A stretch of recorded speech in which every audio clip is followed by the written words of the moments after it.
Welcome to the deep dive.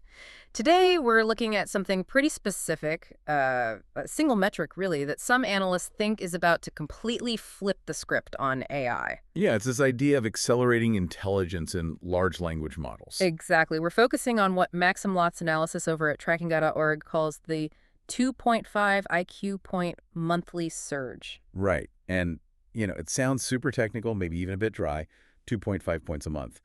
But if you actually step back and think about what that means, the sustained compounding growth, especially when it starts hitting up against, well, human limitations, it becomes genuinely paradigm shifting. It really does. You're basically watching a timeline just compress right in front of you. In real time. Which is why we wanted to do this deep dive. We're drilling into those core findings from trackingguy.org. So Lott's data, it shows that for the past, 18 months? About 18 months, yeah. The IQ of the top AI models has been climbing by roughly 2.5 points every single month. And that consistency, that compounding effect, that's the crucial bit. It's not just a one-off jump. Right. And we should probably clarify the testing method, shouldn't we? Because that's important. Absolutely critical. This isn't like the AI doing a quick Google search or using live data. Lott uses a very specific, standardized offline IQ test. Okay, offline. Why is that distinction so vital? Well, it basically prevents cheating. Or, the AI just pulling answers from the web in real time, which would obviously skew the results. This way, it's measuring something more fundamental, like underlying reasoning, novel problem-solving ability. It's inherent smarts, if you will. Got it. So it's a robust test measuring inherent capability. What's the score right now, then? Where are we sitting? So the latest snapshot, that was October, puts the top models, we're talking things like Grok 4, Claude 4, Opus, they're scoring around 130 on this specific offline test. 130. Okay, that's already pretty high, isn't it? That's well into the very superior range for human IQs. It is impressive, no doubt. But honestly, it's the velocity of the improvement, that 2.5 points a month, that's what's really keeping researchers, well, let's just say paying close attention. It's the rate of change, not just the absolute number. Exactly. Because that rate is heading directly towards a really critical threshold in human intelligence. Okay, let's dig into that. Why is this sustained 2.5-point rate the monumental thing, more so than the 130 score itself? It comes down to the projection. Where does this rate take us and how quickly? Right. If this keeps up, and there's no sign yet that it's slowing down. Which is the key point. There's no evidence of a slowdown yet. Then the forecast is, well, it's incredibly quick. The sources are pointing to June 2026. Less than 2 years from now. Less than 2 years. And the projected score by then? At least 150. That's the projection based on maintaining this current rate. 150. That feels like a line in the sand. It really is. And to get why 150 is the magic number, you kind of have to look back just a bit. Remember when the top AIs were scoring, say, 110, maybe 120? Yeah, not that long ago. Right. Impressive technically, sure. But those scores didn't fundamentally shake things up in AI development itself. Okay, wait. I might push back slightly there. Wouldn't a 120 IQ AI still be, way faster, tireless, able to process vastly more data than a human engineer?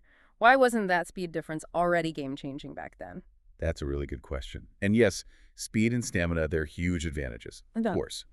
But the intellectual ceiling was the limiting factor.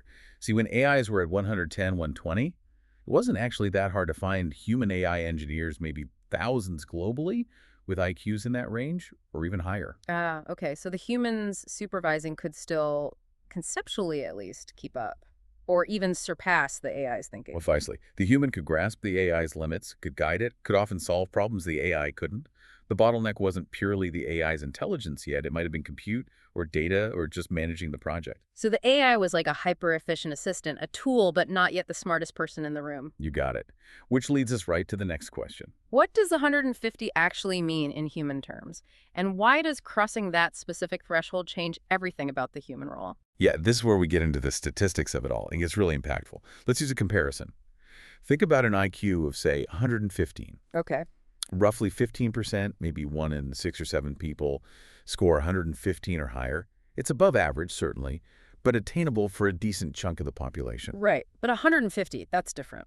Very different. The source material we looked at estimates 150 is the average IQ for Nobel laureates in the sciences. Average for Nobel winners, wow. Yeah, we're talking about the absolute peak of human scientific and theoretical intellect. And statistically, how rare is that? Extremely rare. Fewer than 0.05%. That's 0.05 of 1%.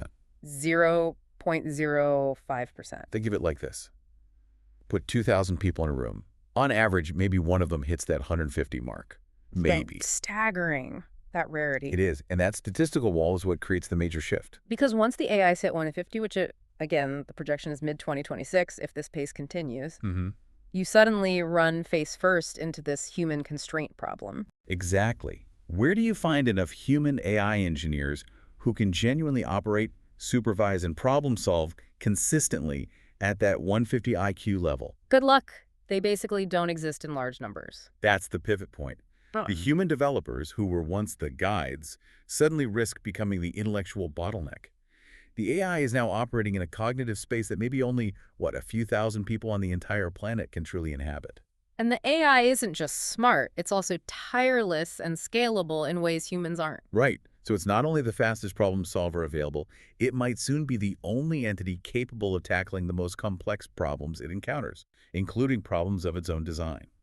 This feels like the monumental game change we started talking about. It's not just about writing code faster anymore. No, not at all. It's about a superior, potentially self-directed intellectual engine driving future development. So what does that look like practically? Well, the nature of the work, the labor involved in AI development, it shifts almost immediately. Within months of hitting that 150 mark, you'd expect many, probably most, of the really tough abstract challenges in AI optimization itself. They just get handed over entirely to these Nobel IQ AIs. Okay, let's pause there. How does a 150 IQ AI solve a problem that, say, a brilliant 120 IQ human engineer can't?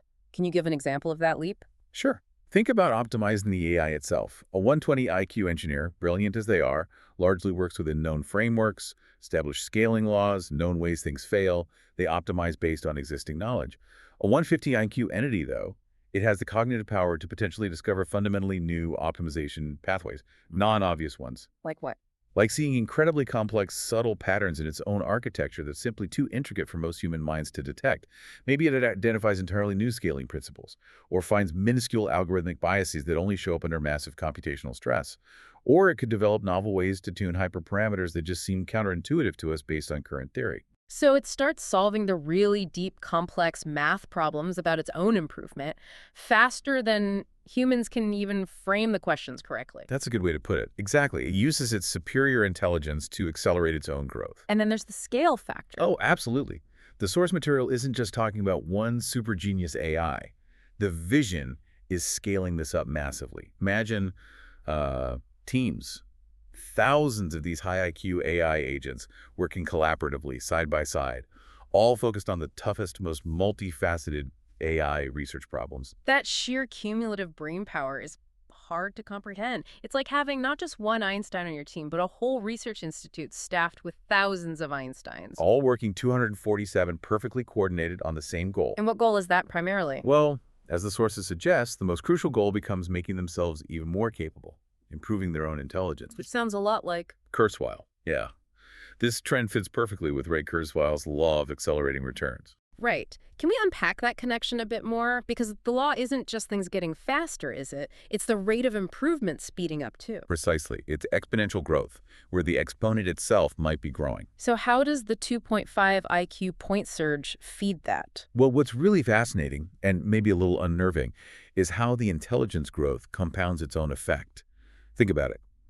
The smarter the AI gets, the better it becomes at the core task of figuring out how to get smarter faster. So when an AI jumps from, say, 130 to 150 IQ, its ability to analyze its own structure, to ingest and understand complex research papers, to simulate novel architectures, that ability dramatically increases. And that increased ability could then push the next month's growth rate even higher, beyond 2.5 points. Potentially, yes. Okay. That's the self-reinforcing loop.